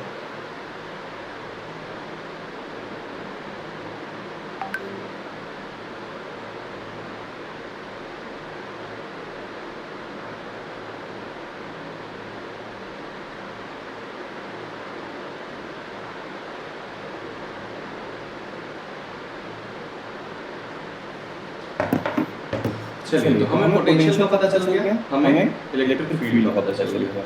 अब इसके एप्लीकेशन पर आएंगे हम लोग। है ना। तो हमें ये पता चल गया भाई इन शॉर्ट अगर देखा जाए कि जो हमारे पास यहाँ माइनस क्यू चार्ज है और यहाँ से जो दूरी है क्या प्लस क्यू चार्ज की, और इससे अगर हमें किसी पॉइंट पी पर एक्सियल कंडीशन में इलेक्ट्रिक फील्ड निकालना है ना, तो उसकी वैल्यू जो होती है वो आती है 2kp upon 2kpr upon r square minus l square का होल स्क्वायर, या फिर इसी को हम लिख सकते हैं क्या 2kr upon r square minus l square के साथ अगर मैं p वेक्टर लिख दूं तो क्या चलेगा बोलो, क्योंकि direction of axial vector is similar to the direction of dipole moment, ठीक है ना। फरहान समझ आया।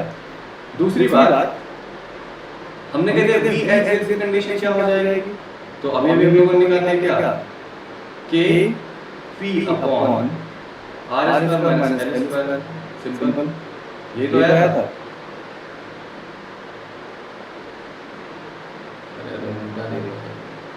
समझ आया ना।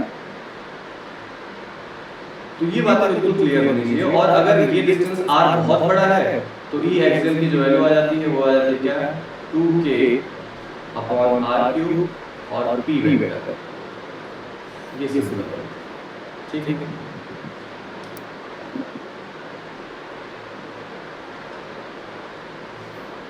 तो this is the axial position वाला काम। अब हम आ जाते हैं क्या equatorial.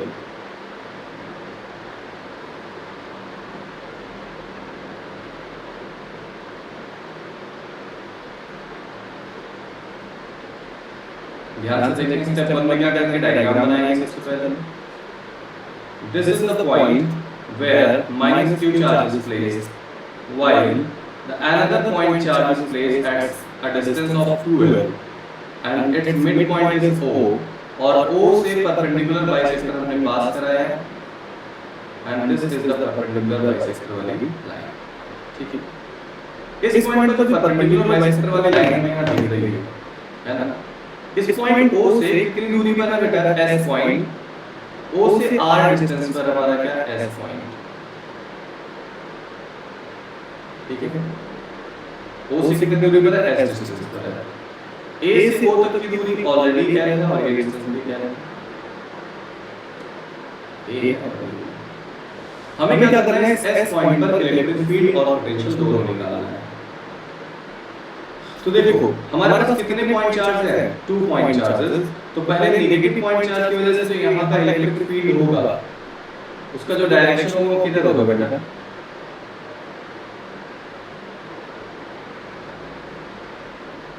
towards the negative charge,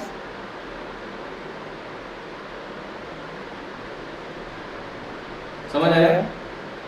ये जो होगा किधर होगा towards the negative charge, while इस पॉजिटिव चार्ज की वजह से इस पॉइंट पर जो इलेक्ट्रिक फील्ड होगा वो किस डायरेक्शन में होगा, away from the positive charge, ठीक है। how many fields we have 2 fields only ना, एक पॉजिटिव और एक नेगेटिव।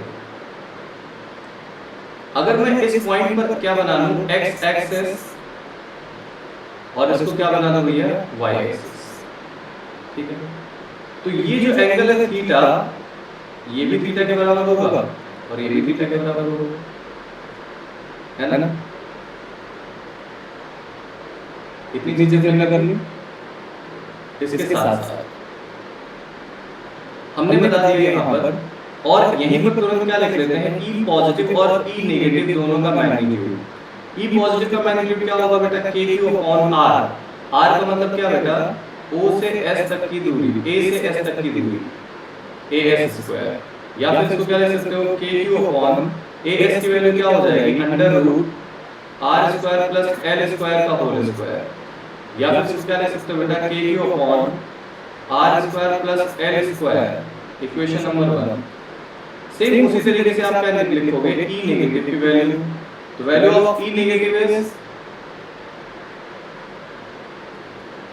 दैट इज अगेन एक चीज गड़बड़ हो गई, पॉजिटिव में हो जाएगा BS और इसमें हो जाएगा S, तो KQ अपॉन as का whole square, that will be same as under root r square plus l square का whole square, or we can say kq upon r square plus l square. Equation number 2. ये बेटा यहाँ पर क्या दिखा रहा है तुझे कि यहाँ से ये जो दूरी है और ये जो डिस्टेंस है दोनों सेम है, कितना है, under root r square plus l square, जिसकी वजह से e पॉजिटिव और नेगेटिव दोनों का मैग्नीट्यूड क्या आ रहा है, सेम आ रहा है. The magnitude of e positive vector and e negative vector both are same. Let's suppose e, मैंने कितना मान लिया, e मान लिया, ठीक है, समझे ना. अब मुझे क्या करना है, नेट निकालना है. दो वेक्टर है जिनसे हमें नेट निकालना है. क्या तरीका हो सकता है बेटा, मतलब हमारे पास यहाँ देखा जाएगा, हमारे पास एक वेक्टर यहाँ है जिसका मैग्नीट्यूड कितना है, e है, और एक वेक्टर यहाँ है जिसका मैग्नीट्यूड क्या है, e.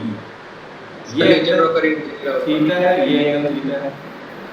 आप क्या कर लोगे, इसको दो कंपोनेंट में डिवाइड कर सकते हो, e sin थीटा और ये क्या हो जाएगा बेटा, e cos थीटा, और ऐसे इसको दो कंपोनेंट में डिवाइड करोगे तो क्या आ जाएगा, e cos थीटा और क्या आ जाएगा, e sin.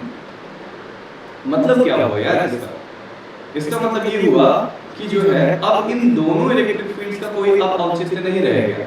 ये भी खत्म और ये भी खत्म. क्यों, क्योंकि इनको मैंने डिवाइड कर दिया क्या, दो रेक्टेंगुलर कंपोनेंट्स में, ठीक है. अब अगर मैं कहूं बताओ e along x डायरेक्शन, तो वो कितना होगा, 2e cos थीटा, और e along y डायरेक्शन तो क्या होगा बेटा, 0, क्योंकि ये दोनों एक दूसरे को कैंसिल कर देंगे और ये दोनों एक ही डायरेक्शन में से जुड़ जाएंगे. ये मैंने सब समझ आ रहा है ना. इसे मैनुअल वेक्टर एडिशन कहते हैं. अगर आपको ऑटोमेटिक करना है तो आप क्या करते हैं, e पॉजिटिव को अभी बता देता हूं कैसे करते हैं, दूसरा मेथड बता देता हूं, पहले ही समझ लेना. तो hence we can say the net electric field vector will be what, केवल और केवल इसी डायरेक्शन में बच रहा है, ex, इसकी वैल्यू क्या हो जाएगी, 2e cos थीटा, या फिर हम लोग e इक्वेटोरियल भी बोल सकते हैं इसको, e नेट को उसको क्या लिख देंगे, 2kq अपॉन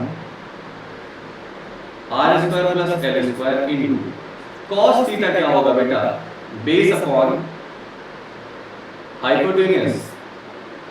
तो हाइपोटेन्यूज क्या हो जाएगा, l upon under root r square plus l square, या फिर equatorial can be written as क्या बेटा, के बाहर रख दिया, 2ql को एक साथ कर लिया, यहां देखो 2ql को एक साथ कर लिया, के बाहर कर लिया, और यहाँ पर क्या आ गया, r square plus l square power 3/2.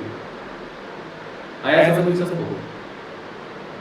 इसलिए e इक्वेटोरियल की वैल्यू क्या हो जाएगी, k into p upon r square plus l square power 3/2.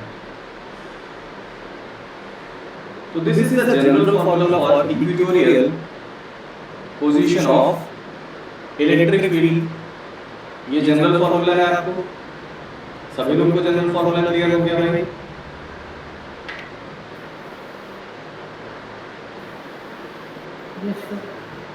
Yes sir. अच्छी बात है. और यहाँ से तुम्हें ये भी क्लियर होगा कि दो वेक्टर्स को ऐड कैसे करते हैं. अथर्व स्वरूप समझ आ रहा है बेटा, वेक्टर को कैसे जोड़ते हैं. Yes sir.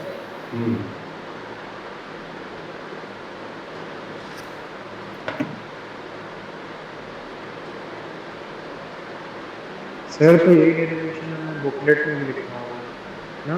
हाँ, ये डेरिवेशन बुकलेट में जगह छुपी हुई है, वहां पर लिख देना होगा. सेकंड वाला, ये वाला मैंने छोड़ दिया था, पहला वाला तो डेरिवेशन करा ही दिया था मैंने.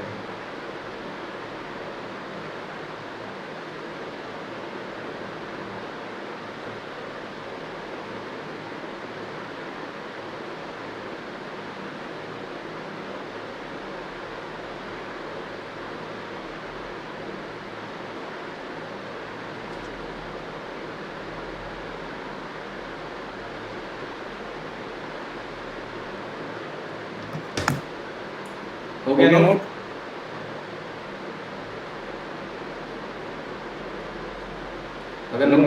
थोड़ा आगे बढ़ूं?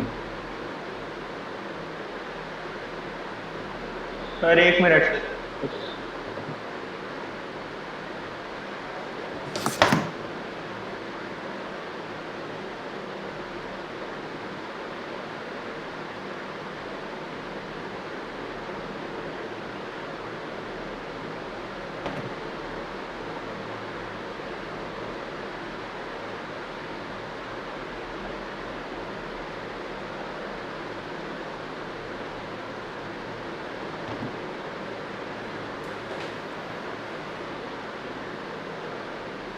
हो गया ना भाई?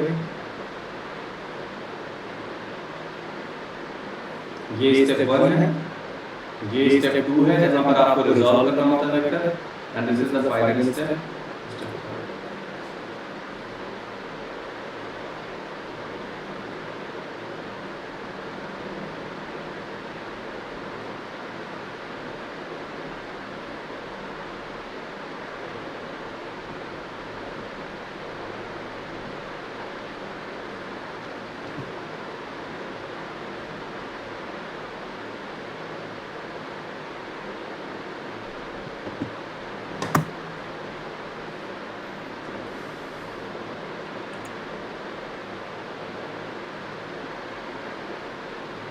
हो गया भाई?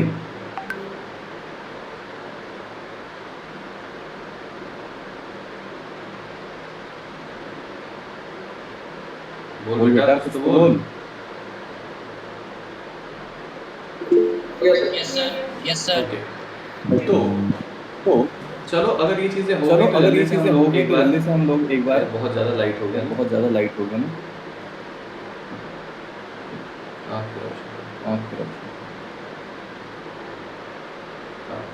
तो हमने ये समझ लिया क्या कि एक्सियल के बाद इक्वेटोरियल कंडीशन में इक्वेटोरियल की जो वैल्यू आ रही है ना, वो कितनी आ रही है? Kp upon r square plus l square power 3y, है ना। सिमिलर इसी फार्मूले को आप क्या लिख सकते हो? एनी मीडियम में अगर लिखना हो तो आप क्या लिख सकते हो बेटा? Kp अपॉन कैपिटल के r square plus l square power 3y। ठीक है, नोट नंबर 1 आपका ये होगा। नोट नंबर 2 में if r is much greater या l is much less than r, तो ऐसे केस में क्या कर लोगे बेटा? Equatorial that is r square plus l square tends to r square. ठीक है, तो यहाँ पर क्या रख लोगे? Kp upon r square power 3 और this can be written as equatorial must be equal to Kp upon r cube. ठीक है। नोट नंबर 3 में अगर देखा जाए कि जो यहाँ पर हमारे पास डाइपोल है माइनस q और प्लस, इसका जो डाइपोल मोमेंट है वो इस डायरेक्शन में from negative to positive from a to b, while यहाँ पर जो s पॉइंट पर इलेक्ट्रिक फील्ड निकाला उसका नेट वैल्यू किधर है? डायरेक्शन। तो यहाँ पर हम कह सकते हैं कि नोट 3 में कि electric field in equatorial position and this are anti parallel vector.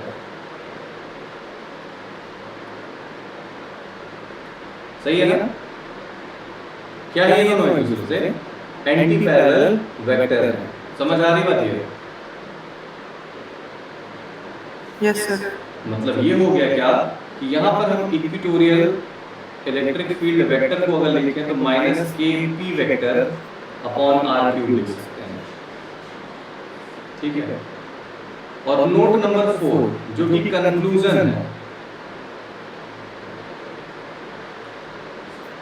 Electric field का, कि electric field in equatorial is minus of half of electric field in axial.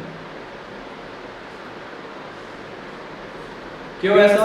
क्योंकि ई एक्सियल की जो वैल्यू होती है वो क्या होती है? 2kp अपॉन r क्यूब होता है।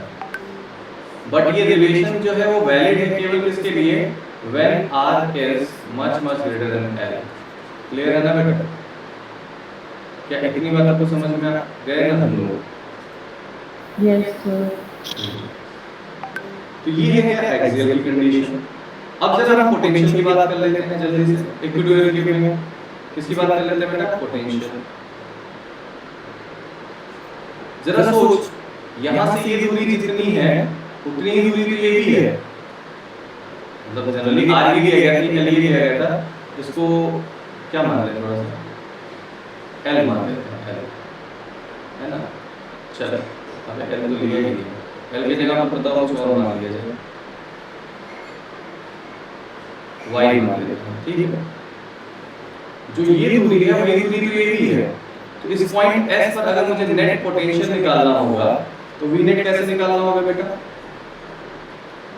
v due to negative plus v due to positive, और v due to negative value क्या होगी? k q upon y minus में, और प्लस पॉजिटिव वैल्यू क्या होगा? k q अपॉन y इसमें। तो ये दोनों क्या हो जाएगा? कैंसिल। तो नेट इलेक्ट्रिक पोटेंशियल की वैल्यू क्या होगी यहां पर? 0। तो बस आपको यही याद रखना है यहां पे क्या, कि the value of net potential कहां पर? At equatorial line. इस इक्वेटोरियल लाइन के हर एक पॉइंट पर नेट पोटेंशियल की वैल्यू क्या होती है बेटा? 0 होती है। बोलो बात समझ गए? Yes sir. तो नेट पोटेंशियल की वैल्यू क्या होती है यहाँ पर? 0 होती है। तो ये बात आपको समझ लेनी चाहिए। तो इस तरीके से हमारा इलेक्ट्रिक पोटेंशियल की जो कहानी है वो कंप्लीट होती है ना। और इस कहानी में हम लोगों ने आज क्या किया? 2 बातें पढ़ ली। एक तो इलेक्ट्रिक पोटेंशियल, इक्वेटोरियल कंडीशन और एक्सियल कंडीशन। हमारा थर्ड कंडीशन जो जनरल पोजीशन है वो हमें जरूर डिस्कस करना होगा, वो नेक्स्ट क्लास में जरूर मैं डिस्कस करूंगा, है ना।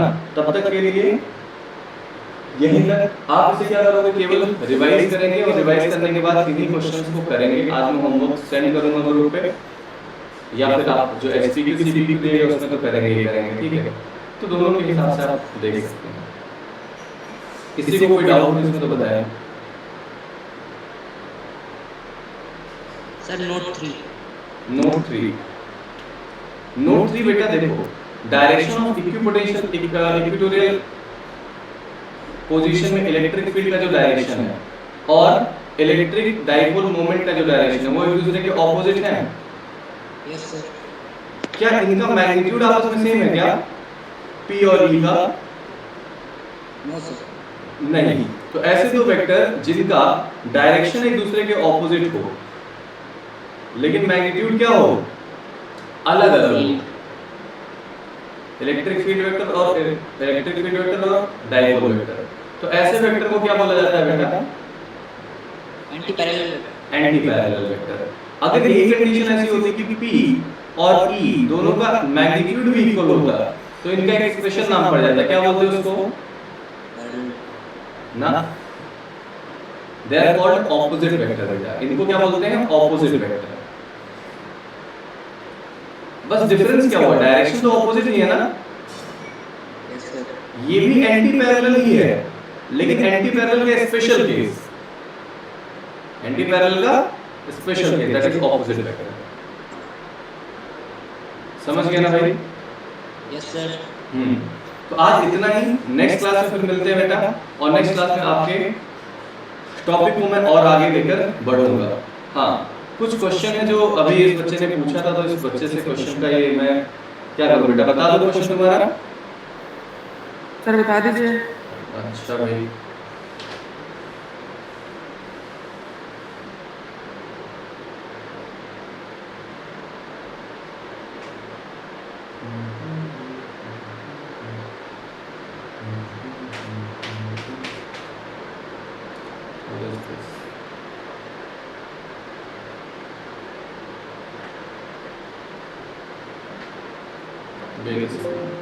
हाँ, बाकी जिन बच्चों को ये क्वेश्चन नहीं देखना है they will leave the class and see you tomorrow. तब तक अपना ख्याल रखिए। Thank you sir. ओके बेटा, okay bye thank you sir. Bye बेटा।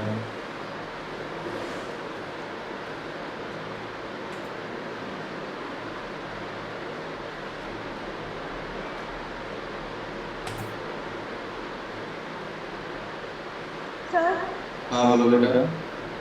सर सर नोटिंग जो क्वेश्चन नंबर 12 था वो भी बता दीजिएगा। अभी रुकी हो ना तुम? हाँ हाँ तो बस रुकी हो 2 मिनट।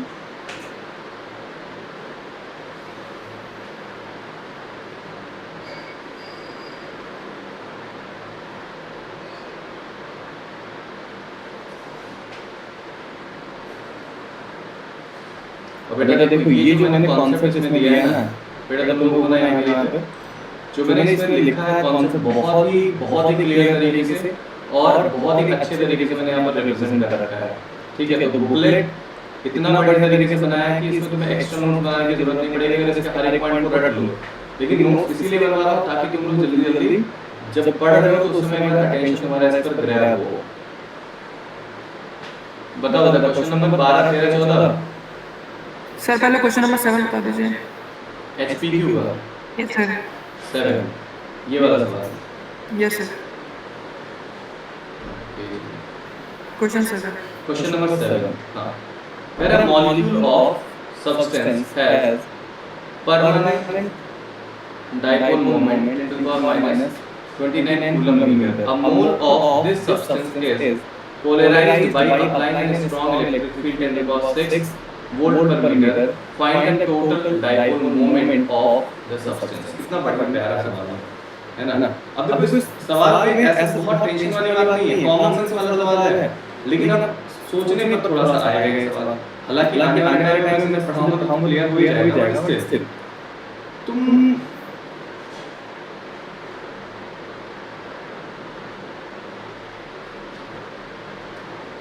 मुझे ये बता बेटा कि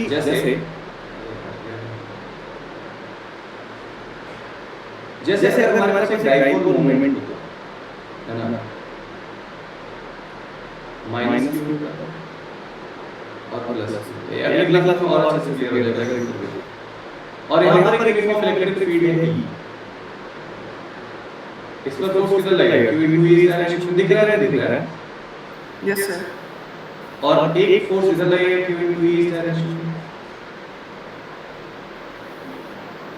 मतलब ये जो डायरेक्शन है इससे किसी थीटा पर अगर अलाइन किसी भी एंगल पर लगाए हैं तो ये कोशिश क्या करेगा इलेक्ट्रिक फील्ड कि इसको ऐसे लाके रोक दे, पॉजिटिव यहाँ पर और नेगेटिव। मतलब ये इसको तब तक घुमाएगा जब तक डाइपोल मोमेंट का डायरेक्शन सेम टू सेम इसी डायरेक्शन में ना हो जाए। बोलो। Yes sir. तो अगर ऐसी स्थिति है कि डाइपोल का डायरेक्शन सेम टू सेम उसी डायरेक्शन में जब तक ना हो जब तक ये इसे मूव कराएगा, तो हमारे पास जो एक डाइपोल मोमेंट है उसकी वैल्यू 10 टू द पावर -29 है। और हमारे पास अगर ऐसे n नंबर ऑफ डाइपोल होते तो सबका डायरेक्शन कितना हो जाता बेटा? इसी डायरेक्शन में। Yes sir. और इसका नेट निकालना हो तो क्या करना पड़ता बेटा? सबको जोड़ना पड़ता।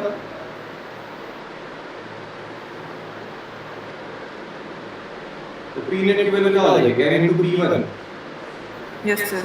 और किधर होगा इसका direction? along the direction of electric field।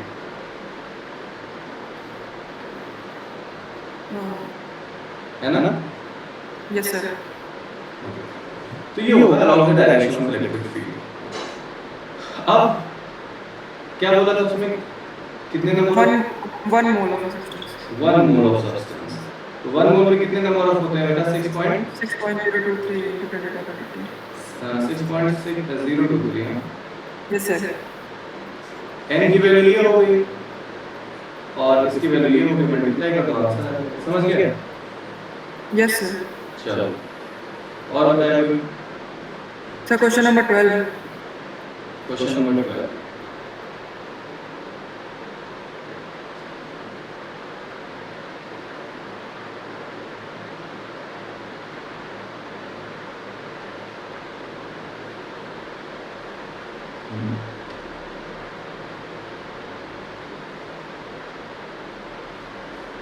Question number 12 यहाँ पर दिया हुआ है और ये वही सभी पूछना चाह रहे हैं।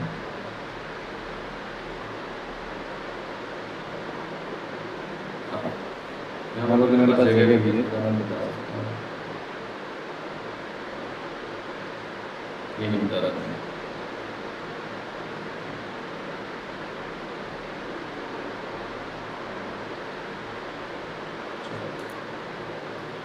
कह रहा है an electron falls through a distance of 4 centimeter in a uniform electric field of value इतना when a direction of the field is reversed, the protons fall through the same distance. Calculate the acceleration time of fall.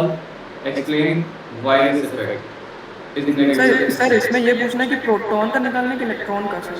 दोनों में बात same ही होगा, मतलब दोनों का अलग अलग निकालना है, यस सर। है ना। थोड़ा सा गड़बड़ होगा क्योंकि मास चेंज हो जाएगा। जैसे मान लो यहाँ पर इलेक्ट्रिक फील्ड है, ठीक है,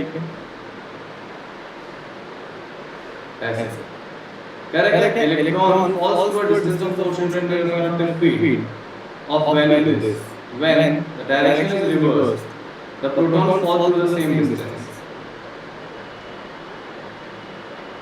देखो इलेक्ट्रॉन है, इलेक्ट्रॉन हमको उसका लगेगा E लगेगा, ठीक है।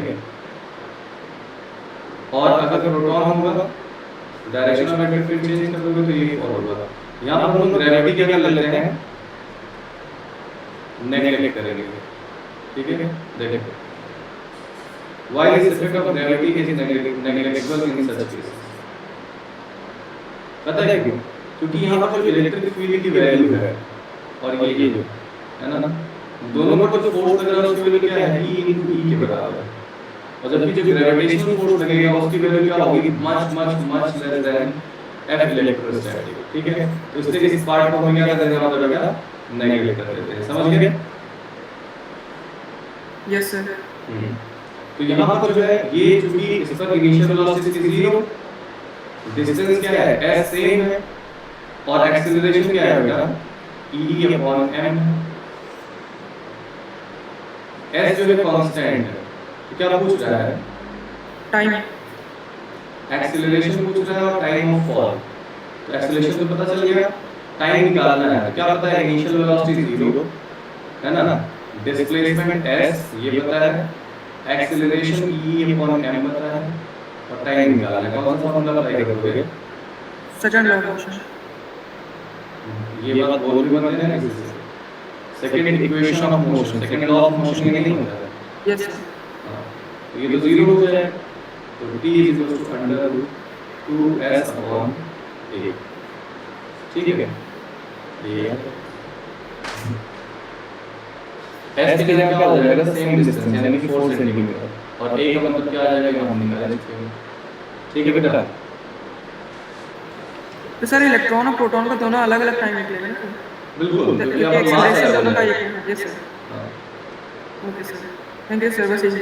हाँ ठीक है बेटा। तो मैं 12वां क्वेश्चन जरा बताओ, ये मुझे क्या था 12 क्वेश्चन।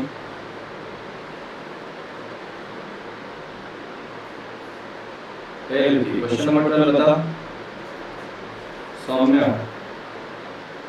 एक सेकंड सर। मेरे हिसाब से क्वेश्चन नंबर 12 था आपका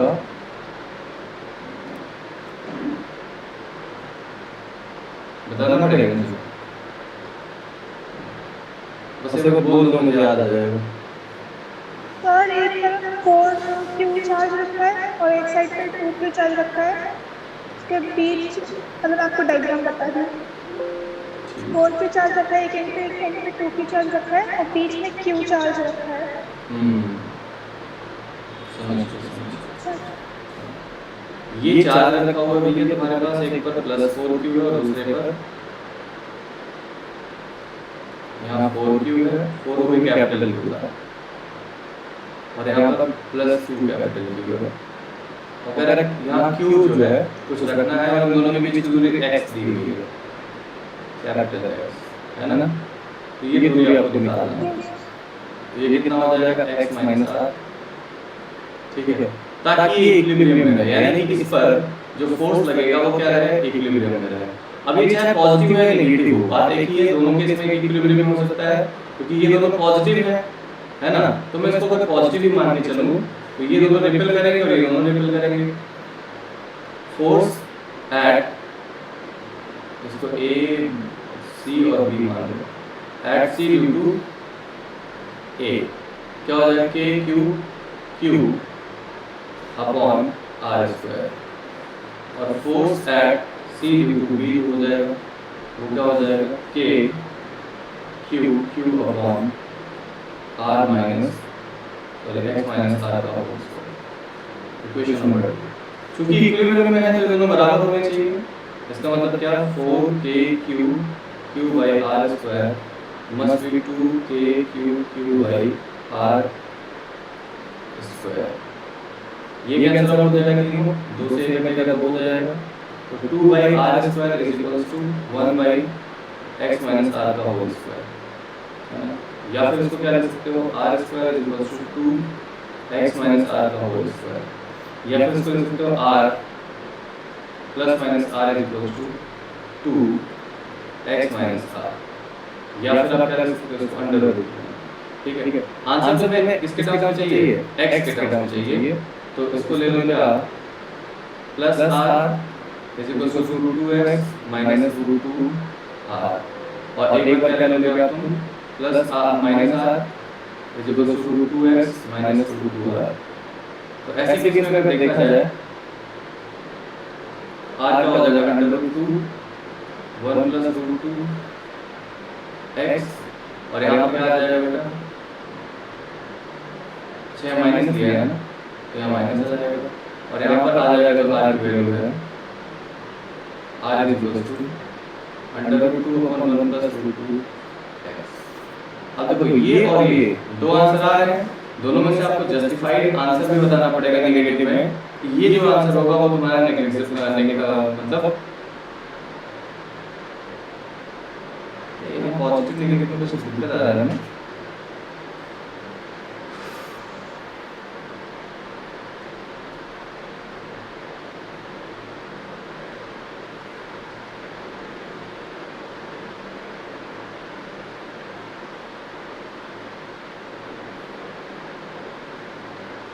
to by R square is equal to 1 upon x minus r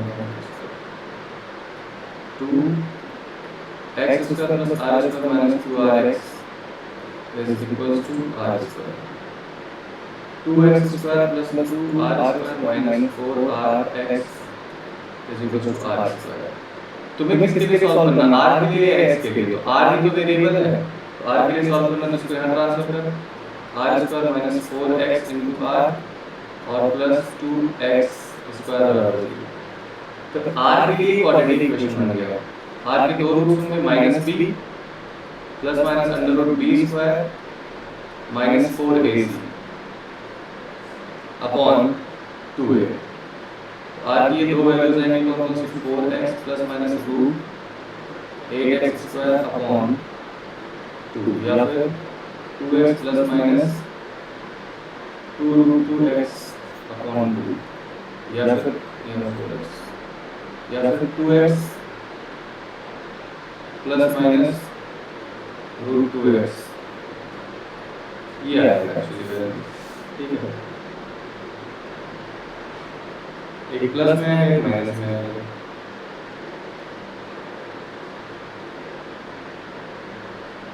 are की जो वैल्यू आ गई वो क्या आ गई, 2 प्लस माइनस रूट 2x। अब देख ये जो r की वैल्यू है यहाँ पर प्लस 4q और यहाँ पर क्या है प्लस 2q। अगर इसको हम लोग लिखते हैं कि r is equal to 2 plus 1.414 into x, यानी कि x से कितना ज्यादा, ये इतना ही x है और ये इधर आएगा ये पॉइंट, है ना। तो इस पॉइंट पर पॉसिबल है क्या, नहीं, क्योंकि ये दोनों क्या है पॉजिटिव है, तो क्या कौन सा आंसर होगा, जो इनके बीच में कोई पॉइंट लाई करे, इनके बीच में लाई करने वाला पॉइंट क्या होगा, 2 माइनस 1.414, यानी कि 2 minus under root 2x will be the correct answer. तो ये तुम्हें बताना भी पड़ेगा कि which one is the correct answer. ठीक है, यस ठीक। श्रेयांश तुम्हें भी कुछ पूछना है बेटा? सर सर एक क्वेश्चन को डिफिकल्ट करना है। हां बताओ। दो आइडेंटिकल बॉल्स हैं, तो दोनों का चार्ज क्यू है, उनको एक ही पॉइंट से हटा दिया गया है, दो स्ट्रिंग से, दोनों की लेंथ एल है, और मास ऑफ बॉल बताना है अगर स्ट्रिंग के बीच का एंगल 2 थीटा है और सिस्टम इक्विलिब्रियम है। अब देखो ये टोटल एंगल 2 थीटा है, ये भी थीटा, ये भी थीटा, ठीक। इसका वेट mg होगा। यस अब दोनों में से किसी एक का डायग्राम बना सकते हो, मैं दोनों का बना रहा हूँ, ठीक है। यहाँ टेंशन टी होगा, यहाँ टेंशन टी होगा। सो दोनों आइडेंटिकल है, दोनों पर चार्ज सेम है, तो दोनों फोर्स ऑफ इलेक्ट्रोस्टैटिक कितना लगाएंगे 1/4πε0 q स्क्वायर अपॉन इनके बीच की दूरी जो कि नहीं पता है लेकिन ये पता है तुम्हें l पता है ना। तो अगर हाइपोटेनस l है तो ये क्या हो जाएगा l sin थीटा, यस इतनी दूरी इतनी, तो ये रिमेनिंग दूरी भी क्या हो जाएगा 2l sin theta, 2l sin theta का होल स्क्वायर। ठीक है, अब कह रहे हैं कि इक्विलिब्रियम है, किसी एक को ले लीजिए उसको इक्विलिब्रियम में करना है। यहाँ पर टेंशन हो गया, यहाँ पर F इलेक्ट्रोस्टैटिक हो गया, यहाँ पर वेट हो गया। सोच अगर ये एंगल थीटा है तो ये एंगल भी क्या होगा थीटा होगा ना, तो ये हो जाएगा t cos थीटा और ये हो जाएगा t sin थीटा। ठीक है, तो t sin theta must be equal to what fe और t cos theta must be equal to what me।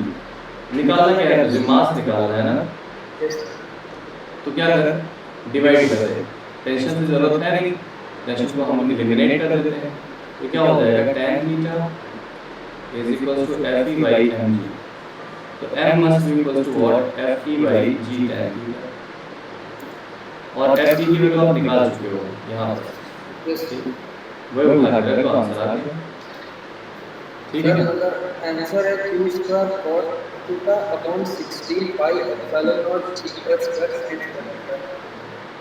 65 epsilon not, sir starting से बोलता हूँ q स्क्वायर cos थीटा हां upon 16 pi epsilon not 16 yes हां g l square sin square theta. तो क्या ही दिक्कत है, देखो यहाँ पर fe की वैल्यू रखेगा क्या हो जाएगा q स्क्वायर अपॉन ये सब डिनोमिनेटर नीचे आ जाएगा, yes yes 4 pi epsilon not, इसका स्क्वायर करेगा तो कितना होगा 4l square sin square theta, और ऑलरेडी g tan थीटा है तो tan ऊपर जाएगा तो क्या हो जाएगा cot थीटा हो जाएगा इनटू g कर आगे। सर अगर पिछले फॉर्म में छोड़ दे तो गलत हो जाएगा, मतलब आपको यहाँ छोड़ना नहीं है, यहाँ पर आपको वैल्यू रख देनी है, और वैल्यू रख के फाइनल आप एक cot ऊपर ना ले जाओ तो भी चलेगा। हाँ, अगर आप ऐसे लिख दो q स्क्वायर अपॉन जो भी नीचे वाली वैल्यू है तब भी कोई गलत नहीं कर सकता है, लेकिन fe के बराबर ही छोड़ दोगे तो आधी नंबर मिलेंगे। सर एक और कि find the ratio of electric and gravitational forces between two protons. अब देखो कह रहा है क्या किसके किसके प्रोटॉन है ना, यस सर। अब दो हैं, एक है प्लस q और एक है माइनस का, दोनों plus e yes plus e मान लेते हैं। ठीक है, अब ratio of electrostatic and gravitational force है ना, तो भाई साहब देखो यहाँ k e square upon r square upon g m square upon r square, ये तो कैंसिल आउट हो जाएगा।